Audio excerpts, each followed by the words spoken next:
오늘 말씀 제목 같이 한번 따라하겠습니다. 이 돌들이 이스라엘 자손에게 영원히 기념이 되리라.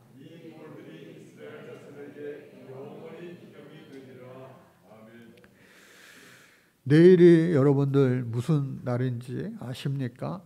10월 31일 무슨 날이에요? 몇 년 전서부터 어린이집, 유치원서부터 이날 되기 전부터 아주 난립니다. 준비물을 챙겨 오라고 하기도 하고 어떤 복장을 하라고까지 하고. 여러분 어제 뉴스 보신 분들은 보셨을 텐데 3년 만에 마스크 벗고 저 이태원 등지에서 할로윈 축제가 대대적으로 성황리에 열렸다고 합니다. 내일이 바로 세상 사람들에게는 할로윈 데이예요. 그러니까 이 유럽에서부터 시작이 돼서 저 북미, 남미 대륙을 거쳐 우리나라에 이 할로윈 데이 문화가 막 들어왔어요. 언젠가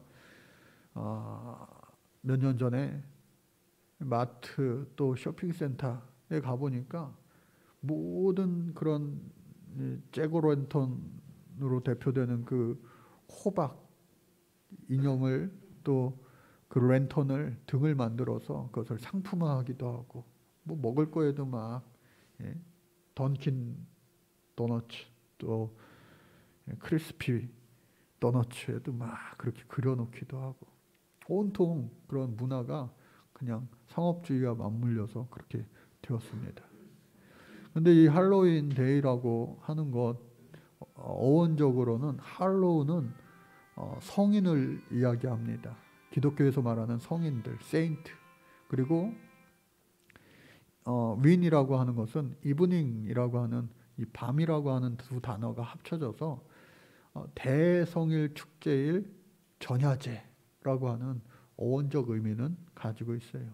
그러니까 이것이 기독교에서 시작됐나 보다 생각할 수도 있지만 또 고대 켈트족에서 귀신 숭배 사상으로부터 시작이 된 것이다 라고 하는 여러 가지 기원 유래 등이 복잡하게 저 유럽을 또 저 북미, 남미를 거쳐서 우리나라에 들어왔어요. 그러니까 나라마다 또 그것이 토착화되면서 여러 가지로 또 합쳐지고 결국에는 오늘 우리나라에서는 그냥 하나의 특별한 축제, 서양에서 들어온 그런 문화적인 날로 흡수되어서 이루어지는데 안타까운 건 뭐냐? 거기에 우상 숭배가 물들어 있다는 거예요. 귀신을 숭배하고. 그래서 옷도 괴물 옷을 입기도 하고 귀신 옷을 입기도 하고. 왜? 망자가 그것을 봤을 때, 죽은 사람이 귀신이 그것을 봤을 때 나랑 똑같은 귀신이네 하고 그냥 간다는 거예요. 사람을 보면 그 목숨을 앗아갈 수도 있다. 뭐 그런 내용도 담겨져 있어요. 어찌됐든 간에 축제를 즐기는 사람들은 그러든지 말든지 흥청망청. 오늘날 크리스마스 성탄절도 어느 순간 크리스마스 그 뜻이 뭐예요? 크라이스트 예수님을 마스 경배하다. 하나님이 이 땅에 보내주신 예수님의 그 나심을 우리가 감사하고 찬양하고 기뻐하고 경배하는 날인데 어느 순간 백화점에서 여러분들 자세히 한번 보세요. 몇 년 전부터 이 예수님은 쏙 빠지고 해피 홀리데이 그렇게 문구가 바뀌어지는 것을 제가 보고 깜짝 놀랐어요. 예수님 생일인데 예수님이 쏙 빠지고 그냥 선물 주고받는 날 그리고 그냥 하루 쉬는 날 그렇게 바뀌어지는 것 같아서 너무나 속상하더라고요. 그런데 10월 31일은 믿지 않는 자들에게는 그런 할로윈데이다라고 기억이 되겠지만 우리 믿는 자들에게는요 똑같은 이 10월 31일이 오늘 종교개혁 기념주의를 지키는데 바로 1517년 마틴 루터가 95개조 반박문을 자신이 다니던 그 비텐베르크 대학 교회 정문에다가 붙이면서 우리 교회가 개혁하지 않으면, 갱신하지 않으면, 회개하지 않으면 정말로 하나님의 구원의 빛이 우리를 떠나갈 수도 있습니다. 회개합시다 라고 하면서 시작된 이른바 종교개혁 일이 시작된 겁니다. 마틴 루터로부터 시작된 그 종교개혁의 기념의 날들이, 그 운동이 장로교회는 칼빈, 그리고 쩌빙글리, 또 우리 감리교회는 웨슬리까지 계속해서 우리가 새로워집시다 하는 이른바 개혁교회, 오늘 우리가 개신교회라고 하는 것이 시작된 날입니다. 그러니 여러분들 10월 31일은 무슨 날이에요? 종교개혁 기념일이다. 그렇게 아시고, 내년에 제가 다시 한번 물어볼게요. 할로윈이요. 그렇게 하는 분 없었으면 좋겠어요. 그래서 오늘 말씀의 제목이요, 이 돌들이 이스라엘 자손에게 영원히 기념이 되리라. 그러니까 기념될 만한 날들, 소중하고 정말로 좋은, 중요한 그러한 날이 됩니다. 그래서 우리가 오늘 본문 말씀을 보니까 과연 어떠한 날들을 이 하나님께서 이스라엘 백성들에게 영원토록, 그것도 자손들에게 기념이 되리라 그렇게 말씀하셨는가를 같이 한번 살펴보겠습니다. 오늘 성경은요, 하나님께서 이스라엘 백성들을 위하여 요단강을 건너게 하신 그 사건의 후반부입니다. 결말이에요. 그래서 여호수아를 통하여 하나님 말씀하십니다. 내가 모세에게 행한 것 같이 홍해를 마르게 하시고 이스라엘 백성들을 모두 건너게 하신 것처럼 너 여호수아를 통하여 이스라엘 백성들 모두를 요단강을 마른 땅 되게 하여 건너게 하리라. 그것은 너 여호수아에게 내가 너와 함께 한다는 것을 알게 할 뿐만 아니라 또 한 가지, 하나님이 정말로 놀라운 분이시구나 라고 하는 그 두 가지 목적 사실을 알게 하려 하심이라. 그래서 오늘날에도 마찬가지로 하나님은요, 우리 인간의 생사하고 온 우주 만물의 흥망성쇠를 다 주관하고 계획하시고 또 이루어 가시는 우리 하나님이신 줄로 믿습니다. 그러므로 알파와 오메가 되신 하나님이세요. 알파는 뭐예요? 처음, 태초 이전. 그리고 오메가는 뭐예요? 마지막. 예수 그리스도 이 땅에 다시 오실 그날. 그래서 그 하나님께서 계속해서 일하고 계시는데 이 요단강을 건너가게 됩니다. 마른 땅이 되었어요. 어깨에 벗개를 맨 언약궤, 증거궤 다 같은 말이죠. 그것을 어깨에 메고 제사장들이 발을 담갔을 때 언덕 위로 넘실넘실 되던, 도저히 이거는 사람이 아무리 헤엄을 잘 치는 사람도 건널 수 없는 그 깊은 물이 점차 마른 땅 되어 물벽이 된 거예요. 그 중간쯤에 이 제사장들이 말씀 언약궤를 메고 서 있습니다. 그래서 이제 건너야 될 백성들이 건너게 되는 거예요. 맨 앞장서는 사람들이 무장한 병사들, 르벤, 갓, 므낫세 반지파, 그 사람들이 다 건넙니다. 그리고 그 뒤에 다른 지파들, 백성들, 또 군인들, 어린아이들, 노인들 할 것 없이 그들의 세간살이, 또 짐승들 다 건넙니다. 맨 마지막에 모두 다 건넌 후에 이제 말씀을 벗개를 맨, 언약궤를 맨 이 제사장들이 마지막에 건너는 거예요. 여러분들, 교회도요, 이 마지막까지 말씀을 의지하여 모든 어린 양 한 마리까지 다 건너가기를 마쳤는지 확인하는 이 죄종들이 필요한 거예요. 그때에 교회가 안전하고 무사하고 하나님께서 함께 하시는 그런 교회가 되어질 줄로 믿습니다. 교회뿐만 아니라 여러분들 가정도 마찬가지입니다. 영적인 기도의 파수꾼이, 그리고 법계의 말씀을 맨 파수꾼이 여러분들 각 가정마다 반드시 있기를 주의 이름으로 축복합니다. 믿음의 자녀는요 결코 망함이 없다. 여러분들 가정을 통하여 놀랍도록 간증되어질 수 있기를 간절히 주의 이름으로 축복합니다. 그래서 하나님께서 이 이스라엘 백성들을 가나안 건너게 책임져 주신 것처럼 오늘 저와 여러분들도 마지막 숨 다할 때까지, 우리 주님 언제 오실지 모르지만 그날까지 끝까지 하나님께서 우리들을 책임져 주시고 보호하시고 인도해 주실 줄로 믿습니다. 그래서 이 모든 백성들이 다 이제 건넜는데 하나님께서 여호수아에게 말씀하시는 겁니다. 너 이 12지파의 각 지파에 한 명씩 대표를 뽑아서 그 지금 요단강물 가운데 서 있는 저 제사장들에게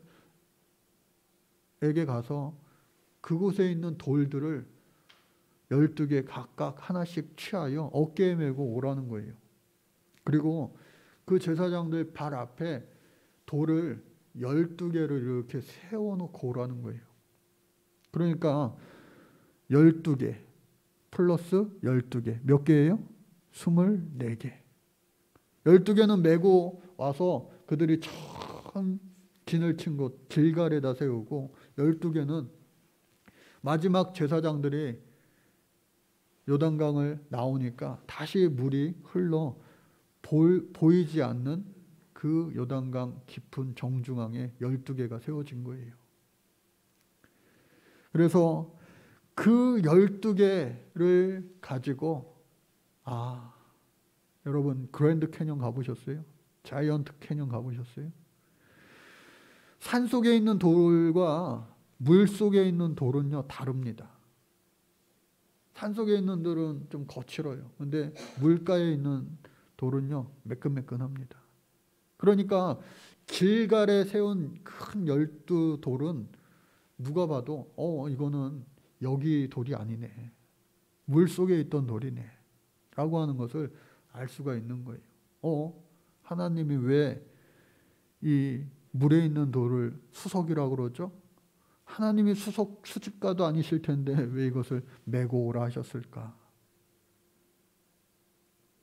왜 메고 오라고 하셨느냐? 이 돌들이 이스라엘 자손들에게 영원히 기념이 되리라. 하나님께서 저 돌을 마른 땅 되게 하지 아니하셨다면 도저히 이 돌을 취할 수 없는데, 이 물속 깊은 곳에 있는 돌들을 통하여 이 돌들을 볼 때마다 그래, 하나님께서 모세를 통하여 홍해 건너게 하신 것처럼 여호수아를 통하여 요단강 건너게 하셨지. 잊지 말라는 거예요. 그래서 모든 백성들이 이제 건너는데 가나안에서의 첫 시작은 가나안 사람들이 잘 오셨습니다, 환영합니다, 여러분들 이곳에서 마음껏 먹고 마시고 누리고 사십시오. 그것이 아니라 너희들 왜 왔냐, 여기는 우리 땅이고 우리 집인데 너희들 도대체 뭐야 하면서 전쟁을 치르면서 그 땅을 하나하나씩 정복하고 싸워 이겨야만 했어요. 그러니까 이 이스라엘 백성들 마음속에 요단강만 건너면 다 될 줄 알았는데, 마치 홍해 건너면 다 될 줄 알았는데, 이 광야 생활을 시작하는 것처럼 정복 전쟁이라고 하는 건 뭐예요? 남을 죽이지 않으면 내가 죽는 곳, 그것이 전쟁터 아니겠어요? 오늘 어쩌면 여러분들 전쟁터를 살다가 오셨을 거예요. 입시의 전쟁터에서 살다 오시고, 또 경쟁의 전쟁터에서 살다 오시고, 이 사회라고 하는, 세상이라고 하는 총성 없는 전쟁터에서 여러분들 살다 오셨을 거예요.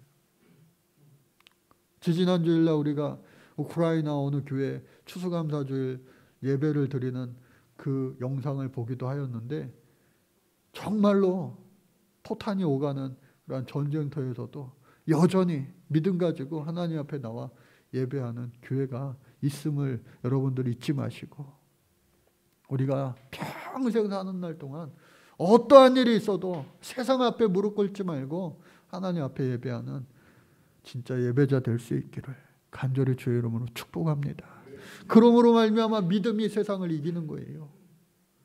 믿음으로 말미암아 홍해가 갈라지고 요단강이 갈라지고 또 계속해서 전쟁을 치러야 하지만 그 돌들을 보면서 맞아, 하나님께서 우리를 살려주셨는데 그 하나님께서 끝까지 우리를 살려주시겠지. 할렐루야. 그러한 믿음 가지고 여러분들 넉넉히 이기는 자 되시기를 간절히 바랍니다. 그래서 그 돌들을 이렇게 세우게 하셨는데, 왜 돌들을, 이 바깥에 있는 거는 12돌을 볼 때마다 그 하나님을 기억하고 하나님의 능력을 의지하라고 하셨음을 우리는 잘 이해할 수가 있어요. 그런데 물속에 흐르는 그 감추어진 12돌, 벗개를 맨 그 제사장들이 정중앙에 있던 그곳에 빠져나왔을 때 다시 요단강 물이 넘칠도록 막 흘러넘쳐 사람들에게 보이지 않는 12돌을 굳이 왜 세우라고 하셨을까? 눈에 보이지도 않는데. 여러 가지 주석 참고서적을 제가 이렇게 살펴봤는데 딱히 명확하게 대답을 해주지 못하더라고요. 많이 생각해 봤어요. 한 주 동안. 또 오늘 아침까지 계속해서 골똘히 그거 묵상하는 거예요. 하나님 왜 그러셨어요? 그런데 믿음의 증거라고 하는 것은요, 여러분들 외적인 증거, 사람의 열매를 통하여 그 사람의 믿음을 알 수 있다 예수님 말씀하셨는데, 외적인로 드러나는 증거뿐만 아니라 여러분 내적인 증거 역시도 우리 신앙생활에 있어서 꼭 필요한 거예요. 이루 형용할 수 없는, 누구에게 말할 수 없는, 언어로 표현할 수 없는 하나님과의 만남, 하나님과의 그 속삭임, 은밀한 속삭임이 여러분들 신앙생활하면서 반드시 필요하다는 사실 잊지 마시고, 그러한 눈에, 사람들 눈에 보이지 않는 그런 내적인 증거, 하나님과 나와의 비밀 이야기가 여러분들 신앙생활 하시면서 반드시 있기를 바랍니다. 외적 증거와 내적 증거로 말미암아 하나님과 나 사이에 끊을래야 끊을 수 없는,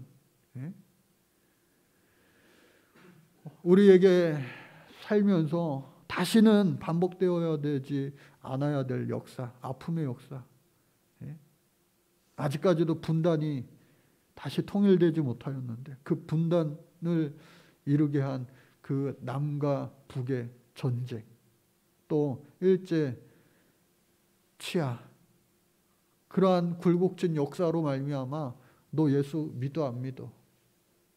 너 예수만 안 믿으면 풀려줄게. 온갖 고난과 고초와 또 수많은 순교자들의 피가 우리 역사 가운데는 있습니다. 이 근현대사 가운데 그러한 순교의 역사가 있단 말이에요. 그러한 것들로 인하여 어쩌면 오늘 우리 한국교회가 그나마 이만큼 유지되고 있는지도 모르겠어요. 그런데 개인에게도 반드시 그러한 외적인 또 내적인 믿음의 증거가 있어야 다시는 그런 일은 아마 없겠지만 마귀는 우리를 핍박과 고난보다도 더 달콤한 유혹이라고 하는 그러한 괴계를 통하여 우리를 하나님과 멀어지게도 한다는 그 사실을 잊지 마시고, 여러분들 편치 않는 믿음의 증거가 우리 마음속에, 심령 속에 깊은 곳에 또 외적 눈에 드러나는 그 기념될 만한 그 간증으로 모두가 있기를 주의 이름으로 축복합니다. 하나님께서 그 외적인 증거, 내적인 증거를 통하여 하나님은 결코 우리에게 내가 이런 사람이야, 사람이 아니죠. 내가 이런 신이야 생생내려고 하신 것이 아니에요. 하나님은 우리가 힘들고 아프고 고난당할 때 내가 지금도 너와 함께한다. 염려하지 마, 두려워하지 마. 내가 너와 함께하잖아. 라고 하는 사실을 우리에게 잊지 않게 해 주시기 위하여 그 돌들을 마음속에도 또 우리의 외적인 그곳에도 세우라 말씀하신 것입니다. 감리교를 시작한 존 웨슬리는 이른바 4대 표준이라고 하는 것을 이야기했습니다. 종교개혁 우리 5번 그 5 솔라스 먼저 보면요. 종교개혁 5대 소위 말하는 솔라는 라틴어 오직이라고 하는 그런 의미입니다. 그래서 첫 번째가 뭐냐?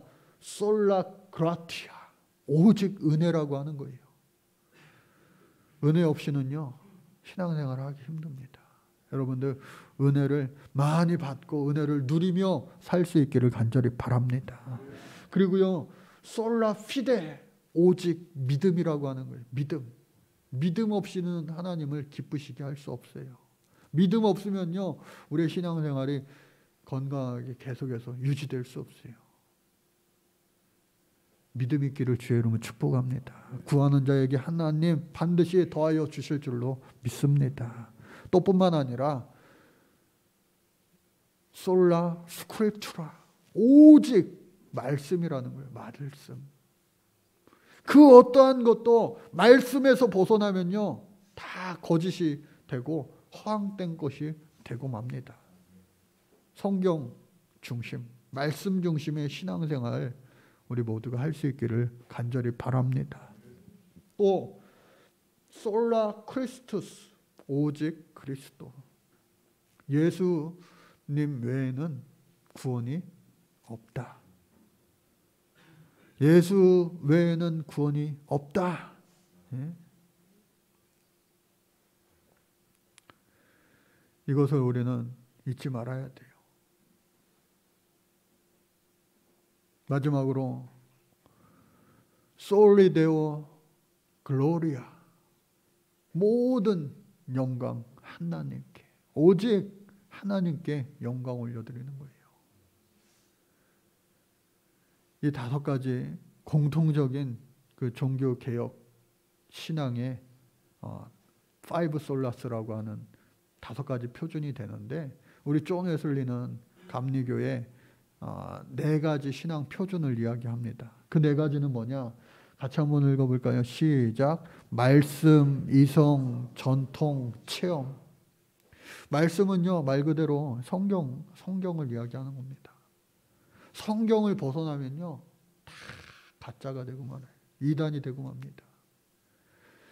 또 여러분 말씀이 말씀을 해석하고요, 또 말씀이 이성을 해석하고 전통으로 해석하고 체험까지도 해석하는 거예요. 말씀에서 벗어나면 다 가짜.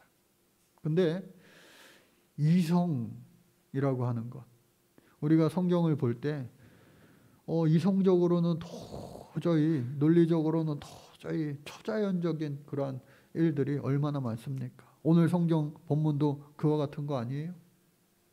얼마든지 하나님은 이성을 초월하는 초월적인 능력을 발휘할 수 있어요. 그런데 그것이 또한 말씀을 벗어나면 안 된다라는 겁니다.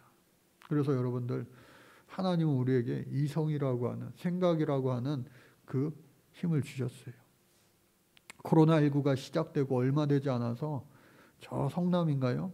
어느 교회에서 전체 교인이 그냥 다 코로나19에 감염된 사건, 초기라서 아주 크게 그냥 계속해서 수없이 보도가 된 적이 있는데, 왜 그랬어요?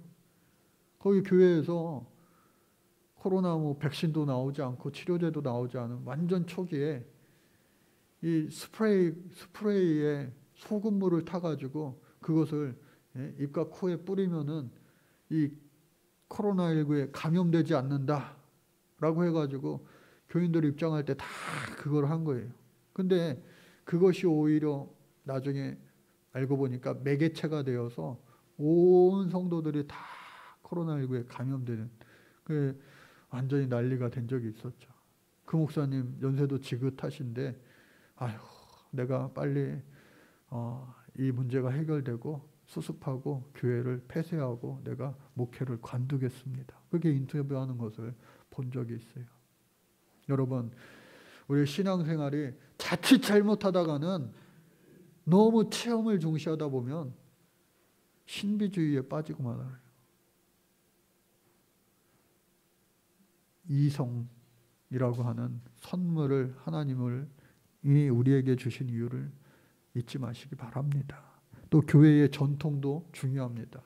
초대교회로부터 지금까지 쭉 이어져 내려오는 교회의 전통이 있어요. 우리 교회도 곧 있으면 이제 17주년이 되는데 교회의 좋은 전통으로 자리 잡은 여러 가지들이 있어요. 그러나 그러한 것들도 말씀에 어긋나면 과감하게 다 걷어내야 돼요. 교회의 좋은 전통이 또 여러분들 가정에 가문에 좋은 기독교적인 예수님 말씀의 전통이 있기를 주의 이름으로 축복합니다. 그리고 체험, 아까 말씀드렸던 것처럼 체험이 필요해요. 감리교회도 체험을 중시하는 교회입니다. 성령의 온갖 그러한 은사들, 체험들 중요해요. 어쩌면 이 내적 증거라고 하는 것 체험 아니겠어요? 제가 신학교 학부 다닐 때에 중학교 아이들 교사를 했어요. 근데 여학생 애들, 중3 애들이요, 단체로 한 4-5명이 빠진 거예요. 얘네는 교회에 빠질 수 없는 애들이에요. 아빠, 엄마들이 다 집사님, 권사님들, 지금 장로님 되고 막 그랬는데 빠질 수 없는 애들. 왜? 주일날 되면 온 가족이 한 차로 와서 교회 와가지고 하루 종일 있다가 한 차로 집에 가는 애들. 근데 단체로 얘네들이 빠졌어요. 나중에 알고 보니까 그 교회 근처에 이단교회가 있는데 그 이단교회에서 학교 앞에 전도를 와가지고 여중생 애들한테 외모에 관심이 많으니까 야, 니네 왜 다 예쁜데 쌍꺼풀이 없냐? 우리 교회 오면은 우리 교회 목사님이 기도한 물이 있는데 그 물을 얼굴에 바르면 여드름이 없어지고 눈에 바르면 쌍꺼풀이 생긴단다. 그래가지고 걔네들이요 거기에 갔어요. 근데 그 다음 주에 한 명도 안 빼놓고 다시 교회에 왔어요. 그 얘기를 제가 듣고 야, 왜 왔냐? 그랬더니 목사님, 걔네들 말로 다 뻥이었어요. 쌍꺼풀 생긴 사람 한 명도 없어요. 제가 그때 그 사건이요 아직도 기억에 남아요.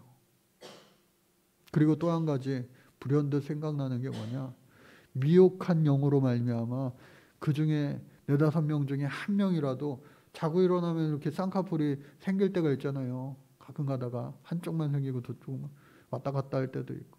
혹여나 그 아이들이 쌍꺼풀이 생겼으면 어떻게 할 뻔했나. 그런 생각 안 해보셨어요? 미혹의 영이라는 게 분명히 존재합니다. 제가 중학교 때 전도를 막 친구들 많이 했어요. 초등학교 때도 마찬가지고.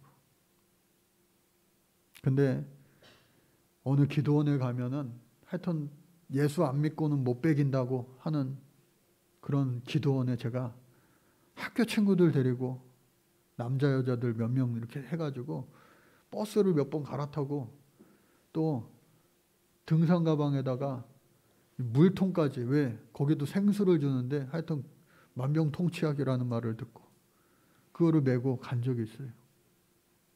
갔더니 사람들이 많아요. 아픈 사람 나와라, 뭐 병든 자 손을 얹어라, 막 안수기도도 하고 막 그랬어요.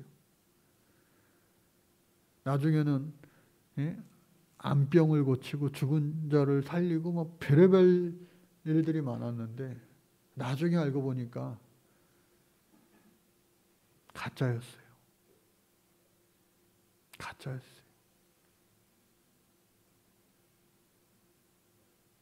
미혹의 영들이 얼마나 사기치게 하고 또 우리의 영혼을 살리는 것이 아니라 죽이는 그러한 일들을 하는지 저도요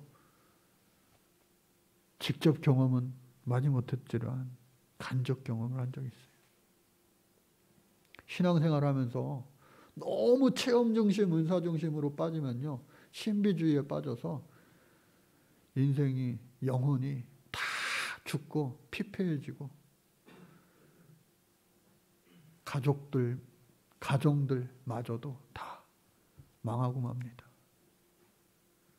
그래서 교회의 좋은 전통들 또 체험들 또 하나님 주신 선물 이성 그 모든 것들이 말씀 안에서 해석되어야지 말씀을 떠나서는 결국은 패망의 끝을 보고 만다라고 하는 사실을 잊지 마시고 저와 여러분들 언제나 말씀 중심, 교회 중심, 목자 중심으로 신앙생활할 수 있는 좋은 전통을 만드는 우리 세비전교회 성도님들 될 수 있기를 간절히 소원합니다.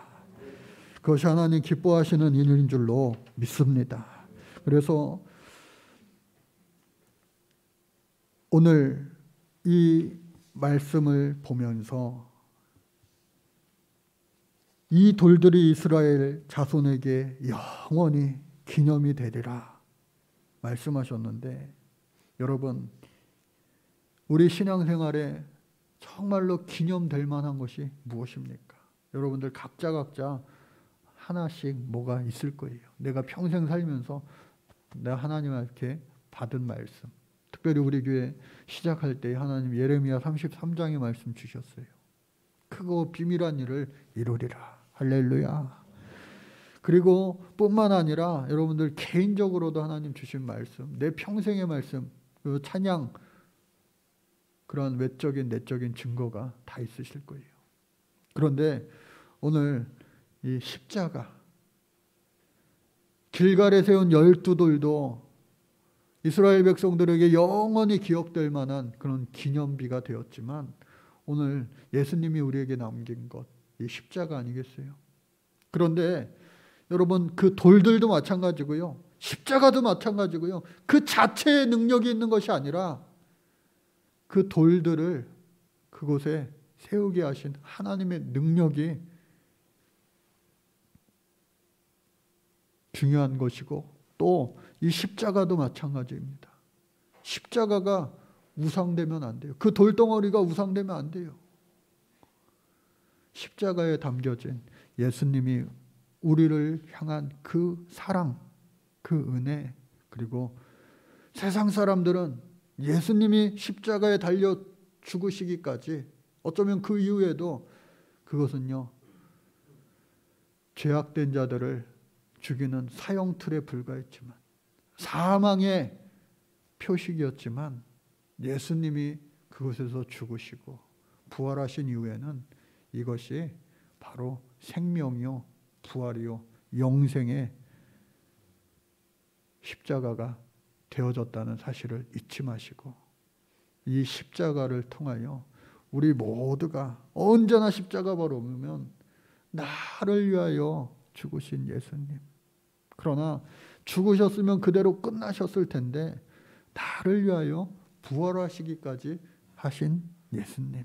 그리고 우리에게 똑같은 그 영생 주시는 예수님이라고 하는 사실을 잊지 마시고 어렵고 힘들 때에 여러분들 개인적인 그 무슨 기념될 만한 것도 있으면 좋겠지만 십자가 우리 모두에게 믿는 자들에게 공통적으로 기념될 만한 이 십자가를 주신 그 예수님 바라보면서 우리 평생에 주님 신앙생활에 모범을 보여주신 예수님 가신 그 길을 우리 모두 함께 잘 따라 나갈 수 있는 우리 모두가 되어 저 천국의 주인공이 되는 축복과 이 땅에서의 놀라운 하나님의 증인이 되는 간증인의 주인공이 되어질 수 있기를 간절히 주의 이름으로 축복합니다. 하나님 감사합니다. 오늘 이 시대에도 하나님 우리를 사랑하여 주셔서 일하고 계시는 줄로 믿습니다. 하나님 일하심에 복된 주인공 되게 하여 주옵시고 쓰임받기에 합당한 저희들의 삶이 될 수 있도록 주님 인도하여 주옵소서. 평생 주님 따라 떠나 살지 않게 할 수 있는 주님과 나의 은밀한 대화와 약속이 축복이 우리 모두에게 반드시 있게 하여 주옵소서. 예수님의 이름으로 기도드립니다.